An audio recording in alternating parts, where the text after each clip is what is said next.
Bihar board class channel पर आप सभी का हार्दिक स्वागत है। बच्चों, इस वीडियो में हम बिहार बोर्ड यानी कि BSEB के कक्षा 10वीं के गणित के अध्याय 3 दो चर वाले रैखिक समीकरण युग्मों की प्रश्नावली 3.3 के सभी प्रश्नों को हल करेंगे। तो वीडियो को पूरा अंत तक देखिएगा, जिससे आपको प्रश्नावली 3.3 के सभी प्रश्नों का हल आसानी से समझ में आ जाएगा। बच्चों, अगर आप हमारे बिहार बोर्ड क्लास चैनल पर नए हैं और आपने अभी तक हमारा बिहार बोर्ड क्लास चैनल को सब्सक्राइब नहीं किया है, तो आप जल्दी से सब्सक्राइब बटन को दबाकर हमारे बिहार बोर्ड क्लास चैनल को सब्सक्राइब कर लीजिए और बेल आइकन को भी दबा दीजिए। इससे आपको क्या फ़ायदा होगा कि जब भी हमारे चैनल पे कोई भी नया वीडियो आएगा तो उसका नोटिफिकेशन सबसे पहले आपको मिलेगा, और जब भी आप यूट्यूब पर कोई वीडियो सर्च करेंगे तो हमारा बिहार बोर्ड के वीडियोज़ आपको सर्च में ऊपर नज़र आने लगेंगे। बच्चों, इस अध्याय के बाकी अन्य सभी वीडियोस को देखने के लिए आप कभी भी आई बटन पर क्लिक कर सकते हैं। आई बटन पर क्लिक करने से आपको इस अध्याय के सभी वीडियोस के लिंक मिल जाएंगे। प्रश्न एक बहुत ही आसान प्रश्न है दोस्तों। प्रश्न एक के 6 भाग हैं, सभी भागों को हल करेंगे हम। प्रश्न एक में कहा गया है निम्न रैखिक समीकरण युग्म को प्रतिस्थापन विधि से हल कीजिए। तो दोस्तों, अध्याय 3 के परिचय के वीडियो में हमने पढ़ा था प्रतिस्थापन विधि में हमें क्या करना होता है।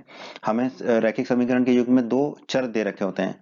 तो प्रतिस्थापन विधि में हम क्या करते हैं, एक चर के बराबर दूसरे चर को रख देते हैं। ठीक है, दूसरे चर और उसमें कुछ और अंक संख्याएं होती हैं। ठीक है, और उसके बाद वो जो एक चर के रूप में हमें एक सूत्र मिल जाता है, उसको किसी भी एक समीकरण में रख देते हैं। मतलब जिस समीकरण से वो सूत्र निकाला उसमें ना रख के दूसरे वाले में रख देते हैं। ठीक है, तो कैसे इस विधि का उपयोग करेंगे वो हम सीख लेते हैं। ठीक है, तो हमें दो समीकरण दे रखे हैं। तो प्रश्न के पहले भाग में x धन y बराबर 14, तो हमने लिख लिया x धन y बराबर 14। इसको हमने मान लिया समीकरण एक। दूसरा समीकरण है x माइनस वाई बराबर 4, तो x माइनस वाई बराबर 4 को हमने मान लिया समीकरण 2। ठीक है, अब देखिए, अब हम x बराबर क्या लिख सकते हैं, 4 धन y, y दाईं तरफ चला जाएगा तो धन का हो जाएगा। तो x बराबर हो गया 4 धन y, ये हमने निकाला किससे, समीकरण 2 से, इसलिए हमने रंग वैसा ही दिखा दिया है। अब इसको हम समीकरण 2 में नहीं रख सकते, इसको हमें कहाँ रखना होगा, समीकरण 1 में। तो अब x बराबर 4 धन y का मान हम रख देंगे समीकरण 1 में। समीकरण 1 है x धन y बराबर 14, तो x की जगह रख देंगे 4 धन y।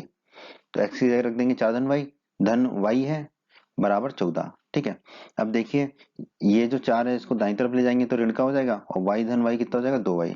तो y धन y हो गया 2y, फिर ये 14 और 4 दाईं तरफ चला गया तो ऋण का हो गया। 14 में से 4 जाएंगे तो कितना बचेगा, 10। तो 2y बराबर आ जाएगा 10। अब 2 को जो है 10 के नीचे ले जाएंगे दाईं तरफ, तो y बराबर हो जाएगा 10/2। 10 में 2 का भाग देंगे तो y हमें प्राप्त हो जाएगा 5। ठीक है, तो ये एक उत्तर हो गया हमारा। अब हमें x निकालना है, तो हम क्या करेंगे, जो y का मान 5 आया है इसे हम किसी भी समीकरण में रख सकते हैं, एक में भी रख सकते हैं, दो में भी रख सकते हैं। तो हम यहाँ y बराबर 5 का मान जो है समीकरण एक में रख देते हैं। ठीक है, समीकरण एक है x धन y बराबर 14। ठीक है, तो x धन y की जगह रख देंगे हम 5, क्योंकि 5 आया है हमारा, बराबर 14। अब 5 को ले जाएंगे दाईं तरफ तो ऋण का हो जाएगा, तो x बराबर 14 माइनस 5, 14 में से 5 गए तो मिलेगा हमें 9। ठीक है, तो x बराबर हमारा आ गया 9। ठीक है, यही हमारे प्रश्न के पहले भाग का उत्तर है, x बराबर 9 और y बराबर 5।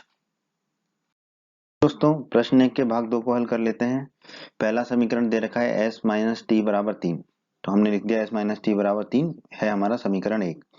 दूसरा समीकरण है s/3 धन t/2 बराबर 6, उसको हमने मान लिया समीकरण 2। ठीक है, अब हमें आसान सा समीकरण दिख रहा है पहला, तो हमने लिख लिया s माइनस टी बराबर 3। अब t को हम दाईं तरफ ले जाएंगे तो धन का हो जाएगा, तो s बराबर आ जाएगा हमारा 3 धन t। ठीक है, अब ये s का मान मतलब एक चर का मान मिल गया हमें दूसरे चर के रूप में। तो अब ये s बराबर 3 धन t को हमें किस समीकरण में रखना होगा, एक समीकरण से तो हमने निकाला है तो दो में रखना होगा। ठीक है, इसलिए आप रंगों का ध्यान रखिए, हमने ना समीकरण एक का रंग बैगनी जैसा रखा है और समीकरण 2 का लाल जैसा। ठीक है, तो s बराबर 3 धन t का मान हम रख देंगे समीकरण 2 में। तो हमने लिख दिया s बराबर 3 धन t का मान समीकरण 2 में रख देने पर, तो s बराबर 3 धन t रख देंगे तो ये हो जाएगा 3 धन t/3। ठीक है, धन t/2 बराबर 6। ठीक है, अब देखिए हर दोनों में बराबर नहीं है, तो इधर 2 का गुणा हो जाएगा और इसमें 3 का गुणा हो जाएगा और नीचे 3 गुणा 2 हो जाएगा। तो ये हो जाएगा 2 गुणा 3 धन टी धन 3t। ठीक है, 2 गुणा 3 धन टी धन 3 गुणा टी। ठीक है, बटे में 3 गुणा 2, 3 गुणा 2 बराबर 6। ठीक है, अब देखिए 2 गुणा 3 हो जाएगा हमारा 6। ठीक है, 2 गुणा टी हो जाएगा 2t और 3t तो है ही पहले से, और नीचे 3 गुणा 2 हो जाएगा 6 और बराबर में 6 वैसे ही रहेगा। अब देखिए 2t और 3t कितना हो जाएगा, 5t, तो ऊपर हो जाएगा 6 धन 5t।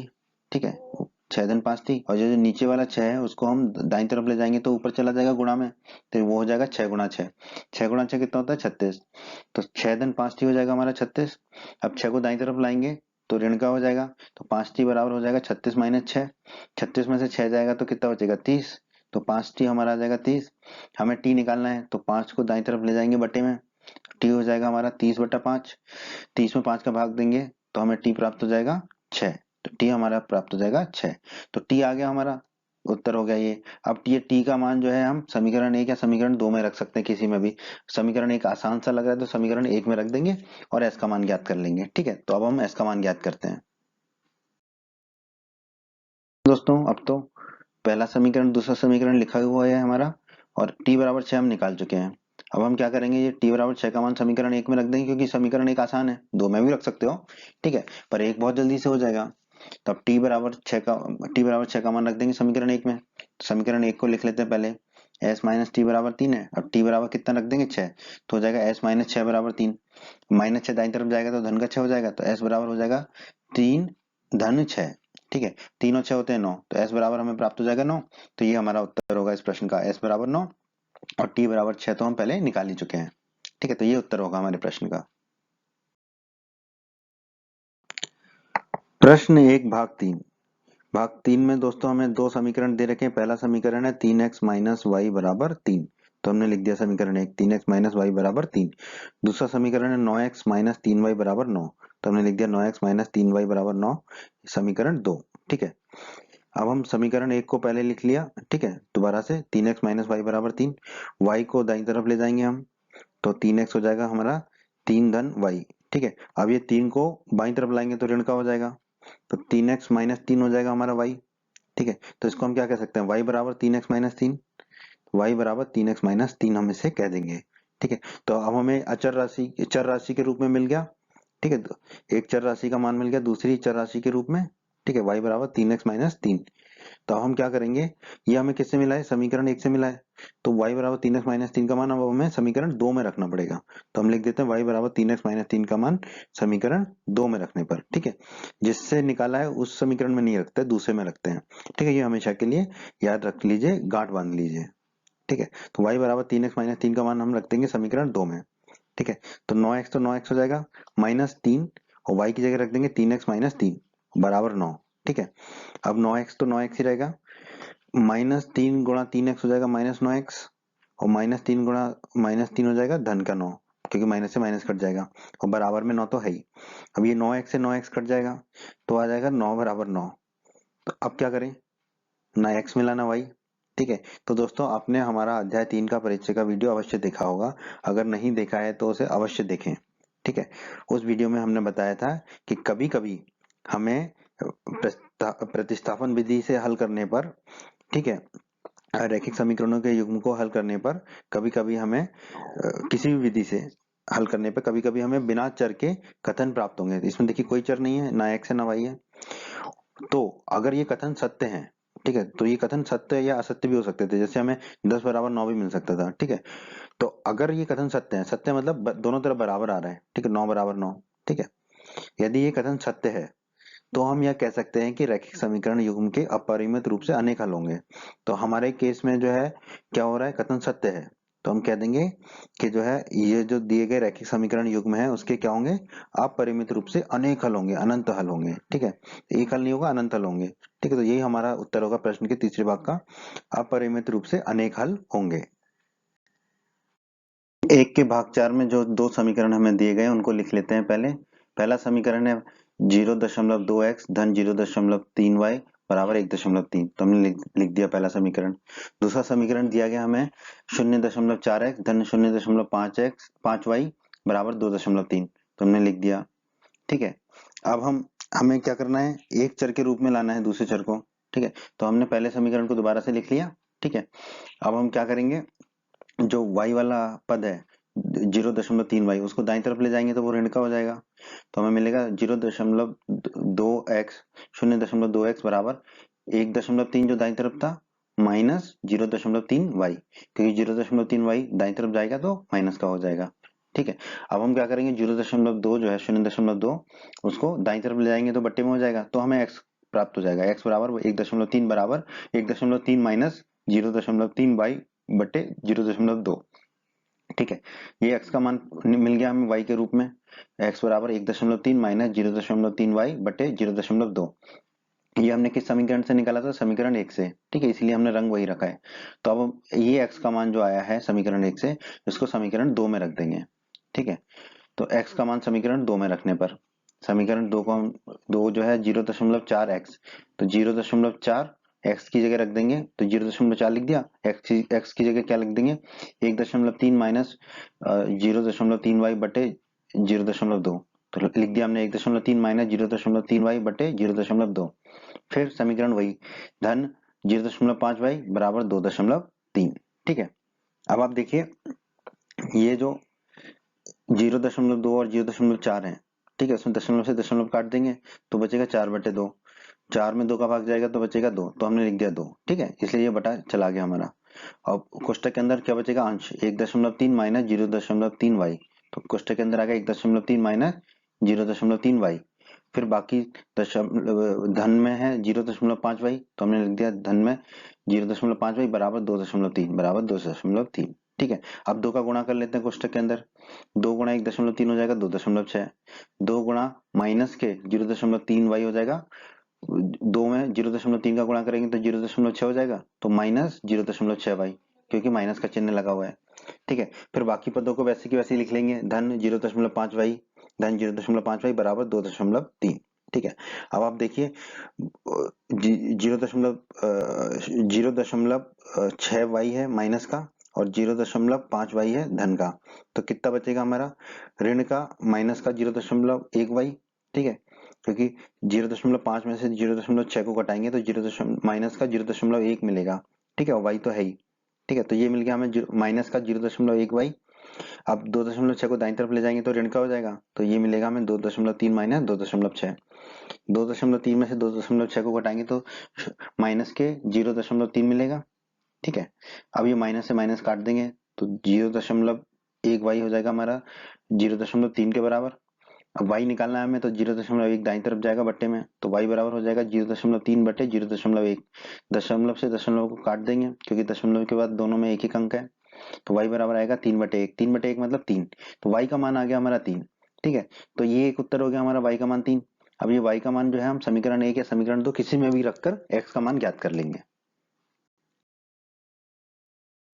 तो दोस्तों हमने y का मान 3 निकाल लिया। ठीक है, अब ये y का मान y बराबर 3 का मान हम समीकरण 1 में रख देते हैं। ठीक है, 2 में भी रख सकते हैं, हमने 1 में रख दिया। किसी में भी रख के आप x का मान ज्ञात कर सकते हैं। समीकरण 1 को लिख लिया हमने जो है। अब यहाँ पर y का मान रख देंगे हम 3, तो हो जाएगा हमारा 0.2x, तो वही रहेगा। ठीक है, फिर धन 0.3। ठीक है, और y की जगह रख देंगे 3 बराबर 1.3। ठीक है, अब देखिए 0.3 गुणा 3 कितना होगा? 0.9। ठीक है, तो 0.2x धन ये कितना हो जाएगा? 0.9। 0.9 बराबर 1.3। अब 0.9 को दाईं तरफ ले जाएंगे तो हमारा 0.2x कितना होगा? 1.3 माइनस 0.9। 1.3 माइनस 0.9। 1.3 में से 0.9 को घटाएंगे तो कितना मिलेगा हमें? 0.4। तो 0.2x कितना हो जाएगा? 0.4। अब हमें x निकालना है, तो 0.2 को जो है दाईं तरफ ले जाएंगे बट्टे में, तो x बराबर होगा 0.4 बटे 0.2। ठीक है, अब जो है दशमलव से दशमलव काट देंगे क्योंकि दशमलव के बाद दोनों में एक एक अंक है, तो हमें मिलेगा 4/2। 4 में 2 का भाग देंगे तो x बराबर हमारा आ जाएगा 2। ठीक है, तो यही हमारा उत्तर होगा, x बराबर 2 और y बराबर 3। तो यही हमारे प्रश्न 1 के चौथे भाग का उत्तर है दोस्तों। 1 का 5वां भाग। ठीक है, 5वें भाग में हमें 2 समीकरण दे रखे हैं। पहला समीकरण है √2 गुणा x धन √3 गुणा y बराबर 0। तो हमने लिख लिया √2 गुणा x धन √3 गुणा y बराबर 0। इसको मान लिया हमने समीकरण 1। तो समीकरण 2 होगा हमारा √3x माइनस √8y बराबर 0। तो हमने इसको समीकरण 2 मान लिया। ठीक है, अब हमने समीकरण 2 को ले लिया। ठीक है, हम किसी को भी ले सकते हैं। 2 को इसलिए ले लिया यहाँ पर क्योंकि ये जो माइनस का चिन्ह है वो दाईं तरफ जाके धन का हो जाएगा। ठीक है, इसलिए बस, और कुछ नहीं। तो √3x माइनस √8y बराबर 0। तो √8y जो है उसको हम दाईं तरफ ले जाएंगे तो धन का हो जाएगा, तो √3x हो जाएगा हमारा बराबर √8y के। पर हमें x के रूप में निकालना है तो √3 क्या हो जाएगा? बट्टे में चला जाएगा दाईं तरफ, तो x बराबर हो जाएगा हमारा अंडर रूट के अंदर 8y बट्टे 3, ठीक है, अंडर रूट 8y बटे अंडर रूट 3, अंडर रूट 8 गुणा y बटे अंडर रूट 3, ये हमारा x हो जाएगा। ठीक है, ये हमने किस समीकरण से निकाला था? समीकरण 2 से। तो ये x का मान अब हमें कहाँ रखना होगा? समीकरण 1 में। तो x का मान समीकरण 1 में रखने पर, ठीक है, तो समीकरण 1 हमने लिख दिया अंडर रूट 2x धन अंडर रूट 3y बराबर 0। x का मान यहाँ रख देंगे इस समीकरण में, समीकरण 1 में। x का मान कितना निकाला हमने? अंडर रूट 8y बटे अंडर रूट 3, ठीक है, तो अंडर रूट 2 रहेगा और x की जगह रख देंगे अंडर रूट 8y बटे अंडर रूट 3 धन अंडर रूट 3y बराबर 0। अंडर रूट 3y बराबर 0, ये समीकरण 1 में है। ठीक है, अब अंडर रूट 2 और अंडर रूट 8 का गुणा करेंगे तो कितना होगा? 8 गुणा 2 16, तो अंडर रूट 16 हो जाएगा। तो ये हो जाएगा अंडर रूट 16y बटे अंडर रूट 3 धन अंडर रूट 3y बराबर 0। ठीक है, बाकी सब वैसे ही रखा, बस अंडर रूट 2 और अंडर रूट 8 का गुणा कर लिया। अंडर रूट 16 होता है हमारा 4, हम जानते हैं, तो ये हो जाएगा 4y, अंडर रूट 16 की जगह 4 लिख देंगे तो 4y बटे अंडर रूट 3 धन अंडर रूट 3y बराबर 0। बाकी सब वैसे ही रहेगा, बस अंडर रूट 16 को हमने यहाँ पे 4 लिख दिया। अब देखिए दोनों तरफ हर बराबर नहीं है, तो सबसे बड़ा अंडर रूट 3 है, तो यहाँ तो ऊपर 4y रहेगा, लेकिन पूरे में अंडर रूट 3 लेंगे तो ये जो दूसरा पद है इसमें अंडर रूट 3 का गुणा हो जाएगा। ठीक है, तो ये हो जाएगा 4y धन अंडर रूट 3 ये वाला गुणा अंडर रूट 3y गुणा अंडर रूट 3y बराबर 0। ठीक है, अब 4y अंडर रूट 3 गुणा अंडर रूट 3 कितना होगा? 3, तो धन 3y हो जाएगा बटे अंडर रूट 3 बराबर 0। ठीक है, तो इस पद में हमने बस क्या किया है? अंडर रूट 3 का गुणा अंडर रूट 3 से कर दिया तो 3 हो गया वो। तो 4y धन 4 और 3y कितना हो जाएगा? 7y, तो ये हो जाएगा 7y बटे अंडर रूट 3 बराबर 0। अब अंडर रूट 3 को जो है हम दाईं तरफ ले जाएंगे तो 0 से गुणा होगा। ठीक है, ये अंडर रूट 3 और 7 को भी ले जाएंगे तो ये हो जाएगा अंडर रूट 3 बटे 7। ठीक है, तो y बराबर हमारा हो जाएगा 0 गुणा अंडर रूट 3 बटे 7। ठीक है, उल्टा हो जाएगा, अंडर रूट 3 ऊपर जाएगा 7 नीचे जाएगा। 0 का गुणा किसी से भी करें तो हमें 0 ही प्राप्त होता है, तो y बराबर हमें कितना प्राप्त होगा? 0। तो प्रश्न के इस भाग का एक उत्तर तो आ गया, y बराबर 0। अब y बराबर 0 हम किसी भी समीकरण में रख के x का मान ज्ञात करेंगे। तो दोस्तों y बराबर 0 हमने निकाल लिया। अब y बराबर 0 का मान हम समीकरण 1 में रख देते हैं, 2 में भी रख सकते थे। ठीक है, हम 1 में रख रहे हैं, समीकरण 1 को लिख लिया हमने, y की जगह 0 रख देंगे तो बाकी तो वही रहेगा, अंडर रूट 2x धन अंडर रूट 3 गुणा 0, अंडर रूट 3 गुणा 0 बराबर 0। 0 का गुणा किसी से भी हो तो 0 ही प्राप्त होता है, तो अंडर रूट 2x धन 0 हो जाएगा हमारा बराबर 0। तो अंडर रूट 2x कितना हो जाएगा? 0। ठीक है, अब अंडर रूट 2 को दाईं तरफ ले जाएंगे तो बट्टे में हो जाएगा, तो x बराबर हो जाएगा 0 बट्टे अंडर रूट 2।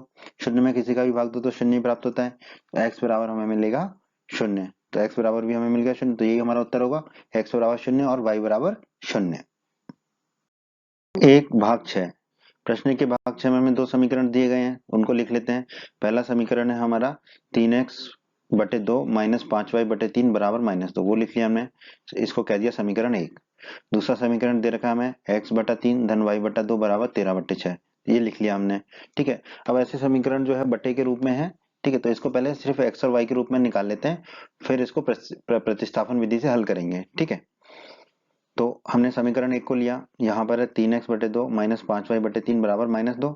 ठीक है, अब जो है इसके हर बराबर नहीं है, तो ये 3 गुणा 3x होगा, 3x गुणा 3 हो गया। ठीक है, माइनस 5y गुणा 2 होगा तो माइनस 5y गुणा 2 और बटे में होगा 2 गुणा 3। ठीक है, तो ये हमने इसको हल कर लिया, बराबर -2। ठीक है, 3x गुणा 3 कितना हो जाएगा? 9x और माइनस 5y गुणा 2 माइनस 10y हो जाएगा, 2 गुणा 3 6, तो बटे में 6 हो गया, बराबर -2। ठीक है, ये आ गया। अब 6 को दाईं तरफ ले जाएंगे तो ऊपर गुणा हो जाएगा, तो 9x minus 10y, 9x minus 10y बराबर कितना होगा? -2 गुणा 6, -2 गुणा 6। ठीक है, -2 गुणा 6 कितना हो जाएगा? -12।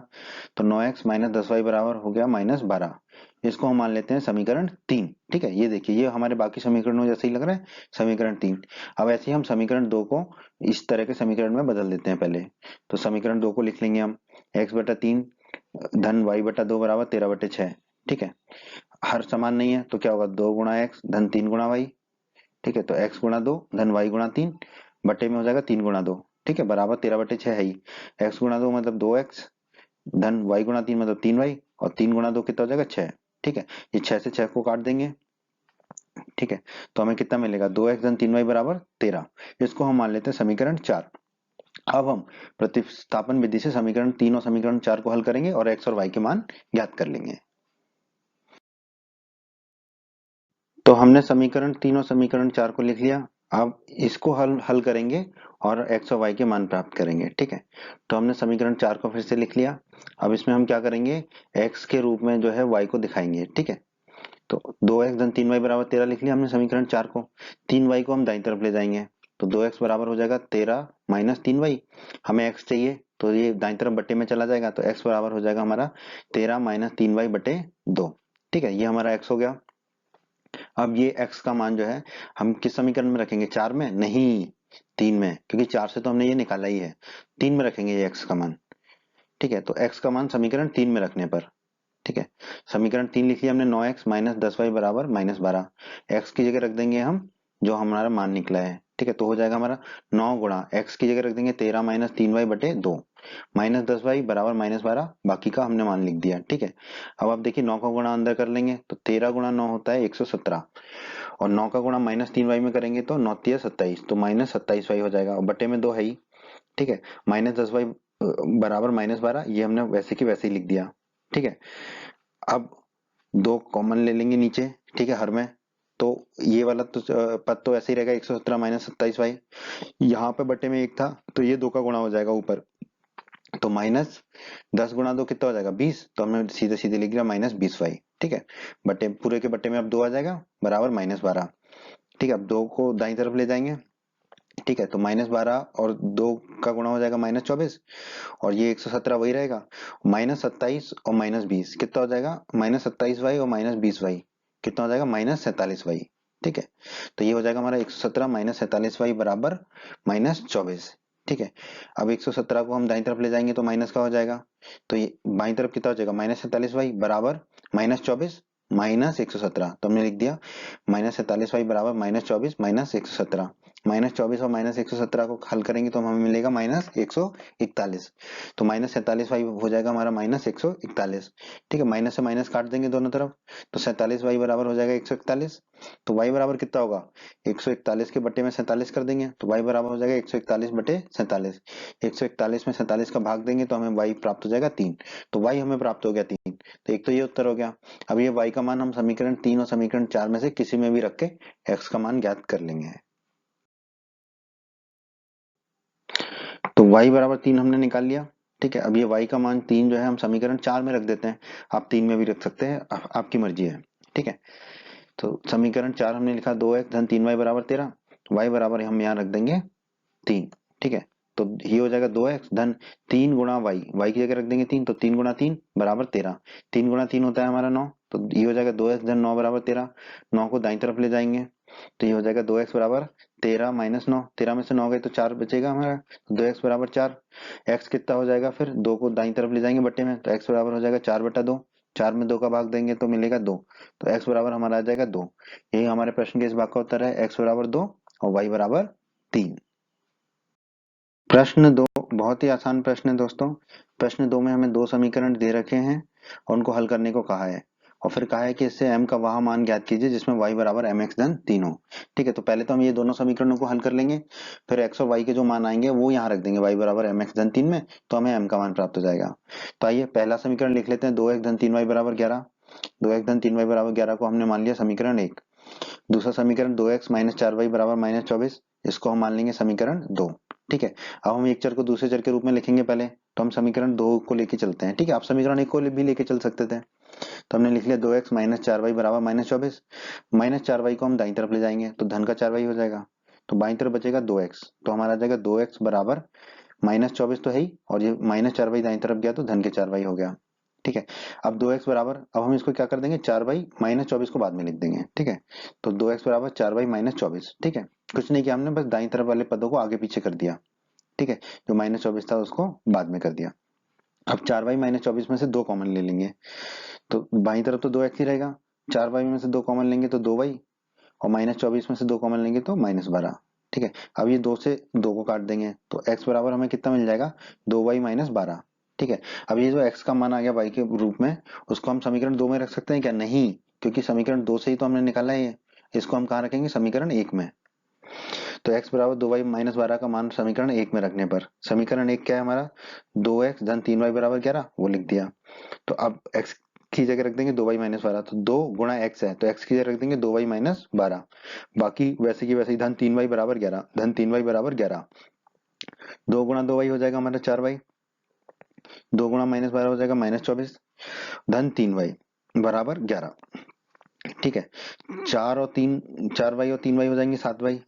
ठीक है, और ये जो माइनस 24 है इसको दाईं तरफ ले जाएंगे तो धन का 24 हो जाएगा, तो दाईं तरफ हो जाएगा हमारा 11 धन 24। 11 और 24 को जोड़ो तो मिलता है 35, तो 7y बराबर हो जाएगा 35। अब ये 7 को दाईं तरफ ले जाएंगे तो बट्टे में हो जाएगा, तो y बराबर हो जाएगा 35 बटे 7। 35 में 7 का भाग देंगे, 7 पंजे 35, तो y बराबर मिलेगा 5। ठीक है, तो ये एक तो उत्तर हो गया y बराबर 5। अब ये y का मान हम समीकरण 1 या समीकरण 2 में से किसी एक में रख के x का मान ज्ञात करेंगे। तो y का मान 5 निकाल लिया हमने। ठीक है, अब ये y बराबर 5 का मान हम समीकरण 2 में रख रहे हैं, आप एक में भी रख सकते हैं, मर्जी है आपकी। ठीक है, तो समीकरण 2 लिख दिया, 2x माइनस 4y बराबर माइनस 24। ठीक है, तो y की जगह कितना रख देंगे 5। ठीक है, तो ये हो जाएगा 2x माइनस 4y की जगह रख देंगे 5, तो हो जाएगा 2x माइनस 4 गुणा 5, y की जगह 5 रख दिया बराबर माइनस 24। 4 पंजे 20, तो ये हो जाएगा 2x माइनस 20 बराबर माइनस 24। माइनस 20 को दाईं तरफ ले जाएंगे तो धन का 20 हो जाएगा, तो 2x बराबर हो जाएगा माइनस 24 धन 20। माइनस 24 धन 20 कितना हो जाएगा माइनस 4, तो 2x बराबर हो जाएगा माइनस 4। अब ये 2 को दाईं तरफ ले जाएंगे तो 2 बट्टे में हो जाएगा, तो x बराबर माइनस 4 बटे 2। ठीक है, 4 में 2 का भाग देंगे तो 2, तो x बराबर हो जाएगा हमारा माइनस 2, क्योंकि माइनस के साथ है ये, x बराबर आ गया माइनस 2। यह हो गया हमारा उत्तर कि x बराबर माइनस 2 y बराबर 5। ठीक है, तो ये प्रश्न के पहले भाग का उत्तर हो गया। अब हमें m का मान ज्ञात करना है, तो हमने x और y के मान तो निकाल लिया, x बराबर माइनस 2 और y बराबर 5। x बराबर निकाल लिया माइनस 2 और y बराबर 5। ठीक है, हमने ये समीकरण लिख दिया y बराबर mx धन 3, इसको हमने मान लिया समीकरण 3। तो अब x और y के मान समीकरण 3 में रख देते हैं। ठीक है, तो y बराबर, तो y कितना है 5, तो y बराबर mx धन 3 है समीकरण 3, तो y की जगह रख देंगे 5 और x की जगह रखेंगे माइनस 2। तो y बराबर है तो 5 बराबर m, तो m रहेगा, m निकालना है हमें, x की जगह रख देंगे माइनस 2, तो गुणा माइनस 2 धन 3। ठीक है, तो m गुणा माइनस 2 कितना हो जाएगा माइनस 2m, तो 5 बराबर माइनस 2m धन 3। ठीक है, अब माइनस 2m को बाईं तरफ ले आते हैं और 5 को दाईं तरफ ले जाते हैं।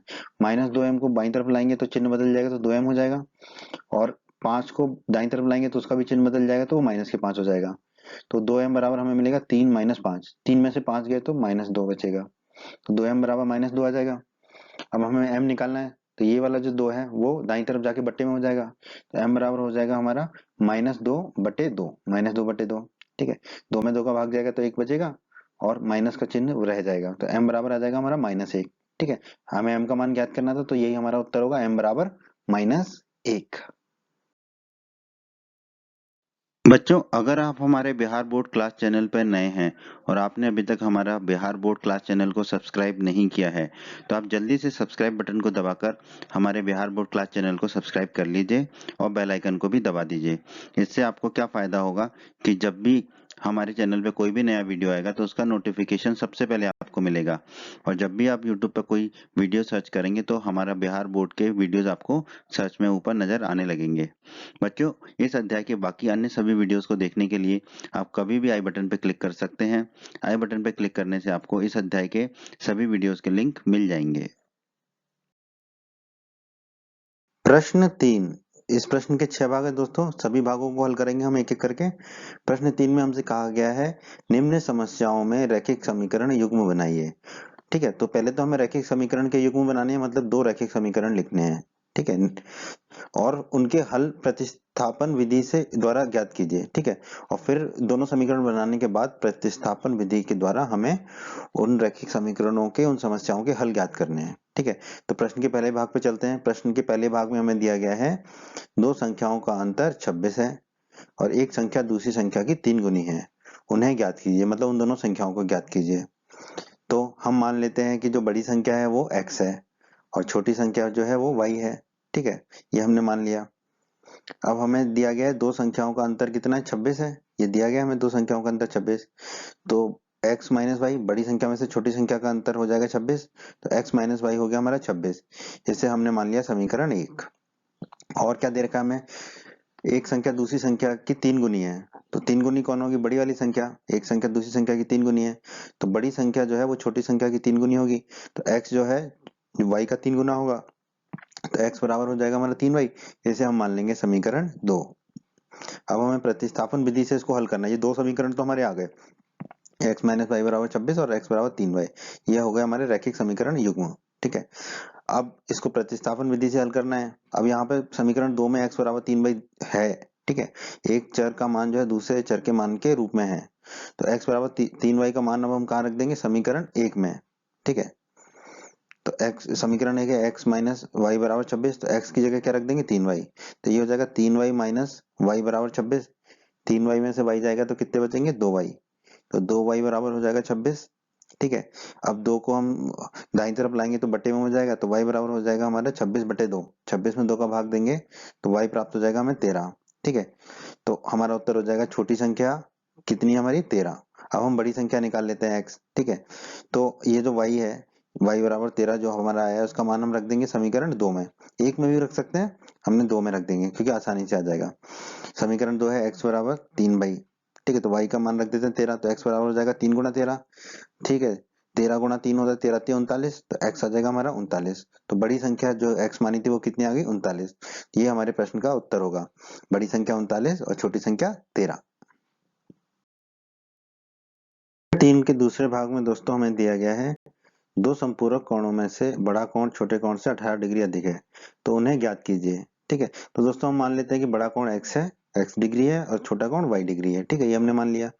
अब हमें दिया गया है दोनों कोण क्या है, संपूरक हैं, और हम जानते हैं संपूरक कोणों का योग कितना होता है 180 डिग्री होता है। तो दोनों कोण बड़ा कोण और छोटा कोण यानी कि x और y का योग कितना होगा 180 डिग्री। तो हमने लिख दिया x प्लस वाई एक्स धन वाई बराबर 180 डिग्री। इसे हम मान लेंगे समीकरण 1। और हमें क्या दिया गया है, जो बड़ा कोण है वो छोटे कोण से 18 डिग्री अधिक है। बड़ा कोण x है तो ये किसके बराबर होगा, छोटे कोण y से 18 डिग्री अधिक, यानी कि y धन 18। तो x बराबर होगा y धन 18 डिग्री। ठीक है, इसे हम मान लेंगे समीकरण 2। ठीक है, अब समीकरण 2 में x का मान हमें मिल रहा है y धन 18। ठीक है, एक चर का मान मिल रहा है, तो यही मान जो है हम समीकरण 1 में रख देंगे। तो x बराबर y धन 18 डिग्री का मान समीकरण 1 में रखने पर, ठीक है, समीकरण 1 है x धन y बराबर 180 डिग्री लिख दिया हमने। अब x की जगह रख देंगे y धन 18, तो x की जगह रख देंगे y धन 18 डिग्री, फिर धन y है तो धन y बराबर 180 डिग्री। ठीक है, y और y कितना हो जाएगा हमारा 2y, और ये 18 डिग्री जो है दाईं तरफ जाएगा तो ऋण का हो जाएगा, तो ये हो जाएगा 180 माइनस 18 डिग्री। ठीक है, 180 में से 18 जाएंगे तो हमें कितना मिलेगा 162, तो 2y बराबर आ जाएगा 162 डिग्री। अब y निकालना है तो 2 दाईं तरफ बटे में चला जाएगा, तो y हो जाएगा 162 डिग्री बटे 2। 162 में 2 का भाग देंगे तो हमें मिलेगा 81 डिग्री। तो y बराबर आ गया हमारा 81 डिग्री। y क्या हमारा छोटा कोण, तो छोटा कोण आ गया हमारा 81 डिग्री। ठीक है, ये हो गया एक उत्तर। अब हमें निकालना है बड़ा कोण x, तो ये y का मान हम या समीकरण 1 या समीकरण 2 किसी में भी रख सकते हैं। ठीक है, किस में रखना आसान होगा 2 में, क्योंकि 2 में फिर सीधा सीधा हमें x प्राप्त हो जाएगा। ठीक है ना, तो हम समीकरण 2 में रख देंगे y बराबर 81 डिग्री। समीकरण 2 है x बराबर y धन 18 डिग्री, तो x बराबर y धन 18, y का मान अब 81 डिग्री रख देंगे इसमें, तो x बराबर हो जाएगा 81 धन 18 डिग्री। 81 में 18 जोड़ेंगे तो हमें मिलेगा 99, तो x बराबर आ जाएगा 99 डिग्री। ठीक है, तो बड़ा कोण हमारा आ गया 99 डिग्री। यही हमारे प्रश्न के इस भाग का उत्तर है दोस्तों। प्रश्न 3 का भाग 3, इसमें हमें दिया गया है एक क्रिकेट टीम के कोच ने 7 बल्ले और 6 गेंदें 3800 रुपए में खरीदी।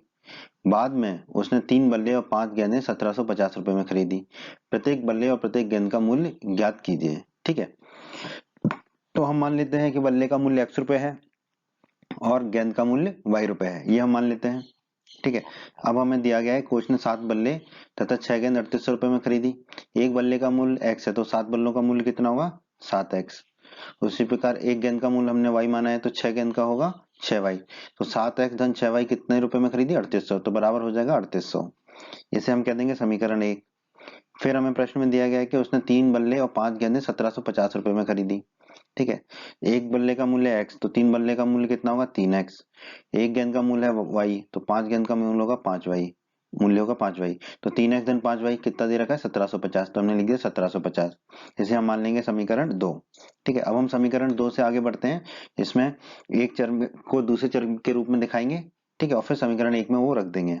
तो हम यहाँ पर 3x को दाईं तरफ ले गए, आप 5y को भी ले जा सकते हैं। ठीक है, किसी भी एक चर को दाईं तरफ ले जाएंगे, तो हम 3x को दाईं तरफ ले गए, तो धन का 3x था तो ऋण का 3x हो गया, तो 5y बराबर हो गया 1750 माइनस 3x। ठीक है, अब y बराबर कितना हो जाएगा, 5 जो है दाईं तरफ जाके बट्टे में आ जाएगा, तो y बराबर आ जाएगा 1750 माइनस 3x बटे 5। ठीक है, तो y जो है हमारा x के रूप में आ गया, चर y जो है चर x के रूप में आ गया हमारा। ठीक है, अब हम ये y का मान जो है कहाँ रखेंगे, समीकरण 2 में नहीं, क्योंकि समीकरण 2 से तो ये निकाला ही हमने, समीकरण 1 में रखेंगे। तो y का मान समीकरण 1 में रखने पर समीकरण 1 है हमारा 7x धन 6y बराबर 3800। ठीक है, तो यहाँ पर 7x तो वही रहेगा, धन 6 y की जगह रख देंगे हम ये 1750 माइनस 3x बटे 5। तो हमने रख दिया 7x धन 6y। ठीक है, तो y की जगह हमने रख दिया 1750 माइनस 3x बटे 5 बराबर हो जाएगा 3800। ठीक है, ये जो 3800 है। ठीक है, अब इसको हम आगे वाला हल कर लेंगे। ठीक है, तो हम यहाँ पे भी कुछ मिटा देंगे। ठीक है, तो आपने नोट नहीं किया तो नोट कर लीजिए, फिर हम आगे बढ़ते हैं, हमें ये मिटाना होगा आगे हल करने के लिए। समीकरण आ गया था। ठीक है, अब इस समीकरण को हल कर लेते हैं और x का मान ज्ञात कर लेते हैं। तो आप देखिए 7x के बटे में कुछ नहीं है। ठीक है, तो पूरे के बटे में 5 अगर लाना है तो 7x को 5 से गुणा करना होगा, तो हमने लिख दिया 7x गुणा 5। ठीक है, पूरे के बटे में 5 लिख दिया।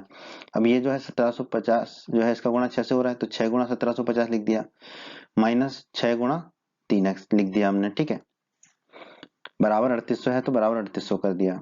अब आप देखिए 7x गुणा 5, 7 पंजे 35, तो 35x हो गया, धन 6 गुणा 1750 आप करेंगे तो 10,500 आ जाएगा, और फिर माइनस 6 गुणा 3x 36 18, तो माइनस 18x हो जाएगा ये।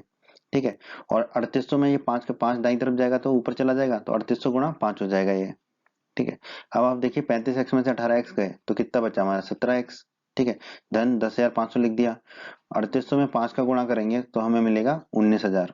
ठीक है, अब 10,500 को हम दाईं तरफ ले जाएंगे तो 17x हो जाएगा हमारा 19,000 माइनस 10,500। 19,000 में से 10,500 जाएंगे तो हमारा बचेगा 8,500, तो 17x आ गया हमारा 18,500। अब 17 को दाईं तरफ ले जाएंगे तो बट्टे में आ जाएगा, तो x बराबर हो जाएगा हमारा 8,500 बटे 17। 8,500 में 17 का भाग देंगे तो हमें मिलेगा 500, x बराबर 500। 17 पंजे 85 होता है और बाकी 2 जीरो आ जाएगा, तो x आ गया हमारा 500। x हमने क्या माना था, एक बल्ले का मूल्य। ठीक है, तो हम कह सकते हैं एक बल्ले या प्रत्येक बल्ले का मूल्य कितना होगा, 500 रुपए। ठीक है, तो एक चीज तो हमने निकाली, एक उत्तर हो गया। अब हम गेंद का मूल्य निकालेंगे, तो जो x का मान है वो समीकरण 1 या समीकरण 2 कहीं पे भी रख देंगे, तो y का मान आ जाएगा हमारा, जो कि गेंद का मूल्य होगा। तो निकाल लेते हैं वो भी अभी हम। तो दोस्तों x का मान हमने निकाल लिया 500। अब ये x का मान 500 हम समीकरण 2 में रख देते हैं, आप चाहें तो एक में भी रख सकते हैं, हमने 2 में इसलिए रखा क्योंकि 2 में छोटी छोटी संख्या है, गुणा करने में आसानी होगी। ठीक है, x का मान 500 हम समीकरण 2 में रख देंगे, हमने समीकरण 2 लिख दिया, 3x धन 5y बराबर 1750। x बराबर रख देंगे हम 500, तो ये हो जाएगा 3 गुणा 500 धन 5y बराबर 1750। 3 गुणा 500 हो जाएगा 1500, तो 1500 धन 5y बराबर 1750। 1500 जाएगा दाईं तरफ तो ऋण का हो जाएगा, तो 5y कितना हो जाएगा हमारा 1750 माइनस 1500। 1750 में से 1500 जाएगा तो 250 बचेगा, 5y हो जाएगा हमारा 250। अब 5 को दाईं तरफ ले जाना है तो बट्टे में जाएगा, तो y होगा 250 बटे 5। 250 में 5 का भाग देंगे तो मिलेगा 50, तो y हमारा आ गया 50। y हमने क्या माना था, एक गेंद का मूल्य, तो हम कह सकते हैं प्रत्येक गेंद का मूल्य कितना होगा, 50 रुपए। ठीक है, और प्रत्येक बल्ले का मूल्य तो हम 500 रुपए निकाल ही चुके हैं, तो ये हमारा उत्तर हो जाएगा प्रश्न के इस भाग का दोस्तों। प्रश्न 3 का भाग 4।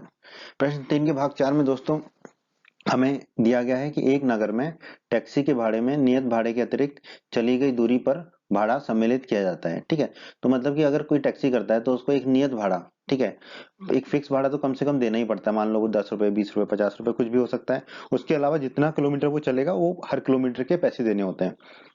तो फिर कहा गया प्रश्न में 10 किलोमीटर के लिए भाड़ा 105 रुपए है तथा 15 किलोमीटर के लिए भाड़ा 155 रुपए है। तो हमें बताना है कि नियत भाड़ा कितना होगा और प्रति किलोमीटर भाड़ा कितना होगा। फिर एक और चीज पूछ ली है कि अगर एक व्यक्ति 25 किलोमीटर यात्रा करता है तो कितना भाड़ा उसे देना होगा।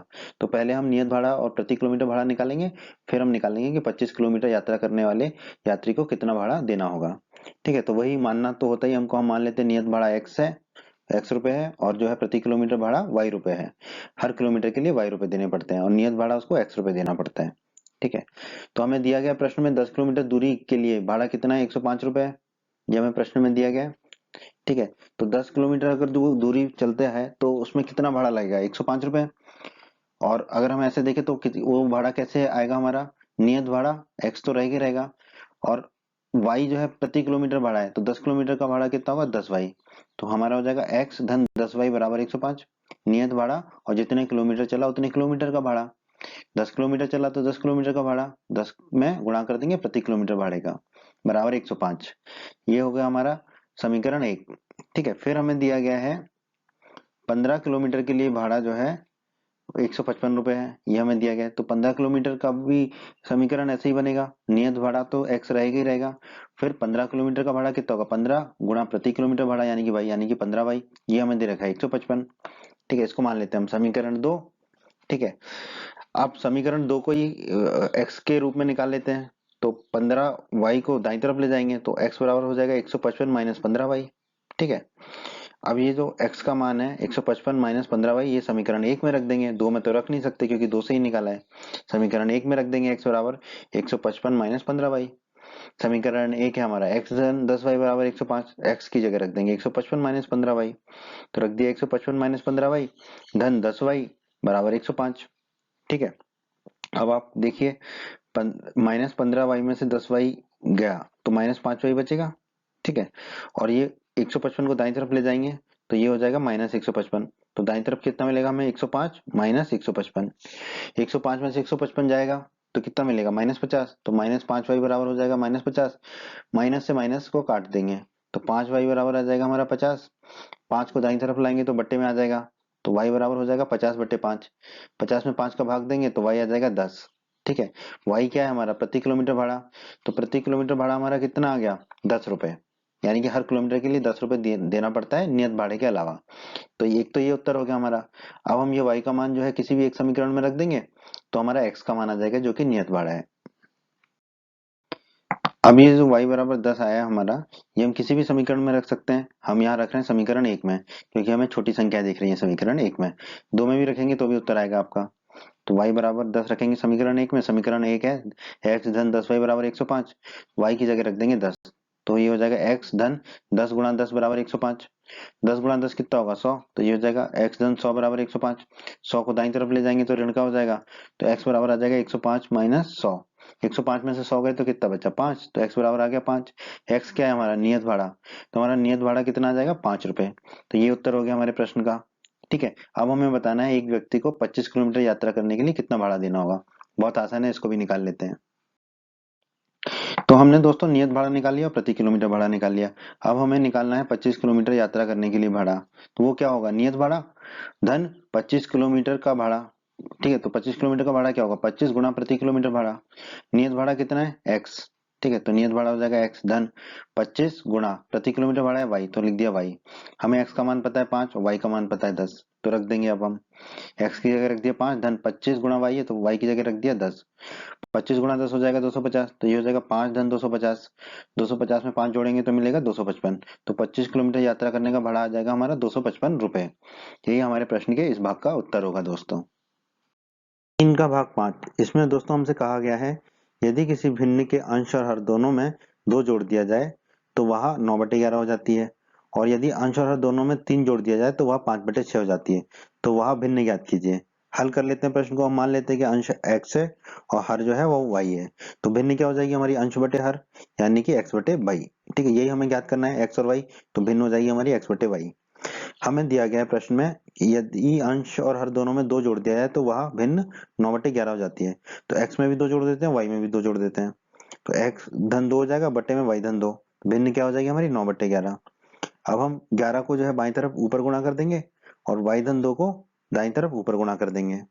ठीक है, तो ये हो जाएगा 11 गुणा x धन 2 बराबर 9 गुणा y धन 2। ठीक है, 11 का गुणा इधर हो गया और y धन 2 का गुणा दाईं तरफ हो गया। अब 11 गुणा x कितना होता है, 11x। 11 दूनी 22 धन 22 बराबर 9 गुणा y 9y। 9 दूनी 18 धन 18। अब सब चीजों को हम दाईं तरफ ले आएंगे, तो 9y और 18 जब बाईं तरफ आएगा तो यहाँ पे धनात्मक है तो ऋण के साथ आएगा, तो ये हो जाएगा 11x धन 22, तो हमने वैसे ही लिख दिया, 9y ऋण का और 18 भी ऋण का। ठीक है, अब आप देखिए 22 में से 18 जाएगा तो 4 बचेगा, तो इसको हम लिख सकते हैं 11x माइनस 9y, 22 में से 18 गया तो 4 धन 4 बराबर 0। ठीक है, ये हो जाएगा हमारा समीकरण 1। ठीक है, पहला समीकरण हो गया। क्योंकि हमें रैखिक समीकरणों के युग्म बनाने हैं। ठीक है, तो ये समीकरण हो गया। अब इसको इस समीकरण को हम ऐसा लिख लेते हैं कि x या y के रूप में आ जाए, तो हम x के रूप में इसको बना लेते हैं। तो हम क्या करेंगे, 11x के अलावा जो भी है उसको दाईं तरफ ले जाएंगे। दाईं तरफ ले जाएंगे तो 9y जो है वो धन का हो जाएगा और 4 ऋण का हो जाएगा। तो 11x बराबर हो जाएगा 9y माइनस 4। अब हमें x निकालना है तो 11 क्या हो जाएगा, दाईं तरफ बट्टे में चला जाएगा। x बराबर हो जाएगा 9y माइनस 4 बटे 11। ठीक है, इसको हम मान लेते हैं समीकरण 2। एक और समीकरण 2 को फिर से लिख दिया। ठीक है, समीकरण 1 समीकरण 2। अब हम आगे बढ़ते हैं। हमें प्रश्न में दिया गया है यदि अंश और हर दोनों में 3 जोड़ दिया जाए तो वो 5/6 हो जाता है। तो अंश x में 3 जोड़ देंगे और हर y में 3 जोड़ देंगे। तो x धन 3 बटे y धन 3 कितना हो जाएगा, 5/6। अब 6 का गुणा बाईं तरफ कर देंगे और y धन 3 का गुणा दाईं तरफ कर देंगे ऊपर ले जाके। तो ये हो जाएगा 6 गुणा x धन 3 बराबर 5 गुणा y धन 3। ठीक है, 6 गुणा x कितना हो जाएगा, 6x और 36 18 तो धन 18 बराबर 5 गुणा वाई 5y धन 5 गुणा 3 5 3 15 धन 15। अब सब कुछ को हम बाईं तरफ ले आएंगे, 5y बाईं तरफ आएगा तो ऋण का 5y हो जाएगा, 15 भी बाईं तरफ आएगा तो ऋण का 15 हो जाएगा, बराबर शून्य कर देंगे हम। तो 6x धन 18 को तो हमने लिख दिया, 5y ऋण का हो गया, 15 भी ऋण का हो गया, बराबर शून्य। अब हम लिख देंगे 6x माइनस 5y, 18 में से 15 जाएगा तो कितना बचेगा, 3। तो ये हो जाएगा हमारा 6x माइनस 5y धन 3 बराबर शून्य। ये हो जाएगा हमारा समीकरण 3। ठीक है, अब हमें समीकरण मिल गए, अब हम हल कर लेंगे। हमने समीकरण 1 समीकरण 2 और समीकरण 3 लिख दिया। ठीक है, अब हम क्या करेंगे, x का मान जो है समीकरण 2 से इसमें से निकाल के कहाँ रख देंगे, समीकरण 3 में। इस समीकरण 3 में हम रख देंगे। ठीक है, तब तो समीकरण 3 है 6x, तो x की जगह क्या रख देंगे, 9y माइनस 4/11। तो हमने लिख दिया 9y माइनस 4/11 माइनस 5y धन 3 बराबर शून्य। ठीक है, बाकी तो वैसे की वैसा ही लिख दिया। ठीक है, अब आप देखिए माइनस 5y धन 3 को हम ले गए दाईं तरफ, तो माइनस 5y हो जाएगा 5y और धन 3 है तो -3 हो जाएगा, चिन्ह बदल जाते हैं। ठीक है, अब हम क्या करेंगे, 6 का गुणा 9y माइनस 4 से करेंगे और 11 को ले जाएंगे दाईं तरफ, तो 11 ऊपर हो जाएगा गुणा में। तो ये हो जाएगा 6 गुणा 9y माइनस 4 और 11 दाईं तरफ चला जाएगा तो ये हो जाएगा 11 गुणा 5y माइनस 3। ठीक है, अब 9 6 54 y है 9y, तो 54y हो जाएगा माइनस 6 गुणा -4 कितना हो जाएगा, -24, तो -24। दाईं तरफ 11 गुणा 5y, 11 पंजे 55 तो ये हो जाएगा 55y। फिर 11 गुणा -3, 11 तिया 33 तो ये हो जाएगा -33। ठीक है, अब हम क्या करेंगे, ये जो 55y है उसको हम बाईं तरफ ले आएंगे तो -55y हो जाएगा, तो ये हो गया 54y माइनस 55y। और ये -24 को हम दाईं तरफ ले जाएंगे तो धन का 24 हो जाएगा, तो ये हाँ हो जाएगा -33 धन 24। 54y में से 55y गए तो -y मिलेगा हमें, और -33 में 24 को जोड़ेंगे तो मिलेगा हमें -9। माइनस से माइनस कट जाएगा तो y बराबर हमारा आ गया 9। ठीक है, तो हमारा हर आ गया y बराबर 9। अब ये y का मान हम कहीं पर भी रख सकते हैं, समीकरण 2 समीकरण 1 और समीकरण 3 में। तो हम समीकरण 2 में रख देंगे तो हमें सीधा सीधा x का मान प्राप्त हो जाएगा। तो दोस्तों y का मान हमने निकाल लिया 9। ठीक है, अब y का मान सबसे आसान कहाँ पे रखना होगा, समीकरण 2 में ही रखना होगा। ठीक है, क्योंकि सीधे सीधे x का मान आ जाएगा। तो y का मान समीकरण 2 में रख देते हैं हम। ठीक है, समीकरण 2 है x बराबर 9y माइनस 4/11, तो y की जगह रख देंगे 9। तो x बराबर हो जाएगा 9 गुणा 9 माइनस 4/11। ठीक है, 9 गुणा 9 होता है 9 9 81, तो x बराबर हो जाएगा 81 माइनस 4/11। 81 में से 4 जाएंगे तो 77 बचेगा, तो x बराबर हो जाएगा 77/11। 77 में 11 का भाग देंगे तो 11 7 77 होता है, तो x बराबर आ जाएगा हमारा 7। ठीक है, तो x आ गया हमारा 7, अंश 7 आ गया। हमें क्या निकालना था, लेकिन भिन्न निकालना है, x बटे y। ठीक है, तो भिन्न x बटे y। ठीक है, तो x का मान 7 रख देंगे, y का मान 9 रख देंगे, तो हमारी भिन्न आ जाएगी 7/9। यही हमें ज्ञात करना था, यही हमारा उत्तर होगा इस प्रश्न का, 7/9।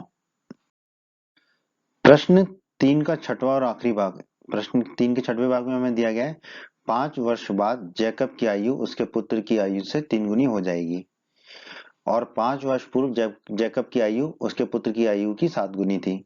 उनकी वर्तमान आयु क्या है, यानी कि जैकब की और पुत्र की। तो हम मान लेते हैं कि जैकब की वर्तमान आयु x वर्ष है और उसके पुत्र की वर्तमान आयु y वर्ष है, ये हमने मान लिया। ठीक है, अब हमें दिया गया है 5 वर्ष बाद जो है जैकब की आयु कितनी होगी, x धन 5 होगी। ठीक है, अभी x है वर्तमान, तो 5 वर्ष बाद जैकब की आयु x धन 5 होगी, और पुत्र की कितनी होगी, y धन 5, 5 वर्ष बाद। हमें दिया गया प्रश्न में कि 5 वर्ष के बाद जैकब की जो आयु है उसके पुत्र की आयु से 3 गुनी हो जाएगी।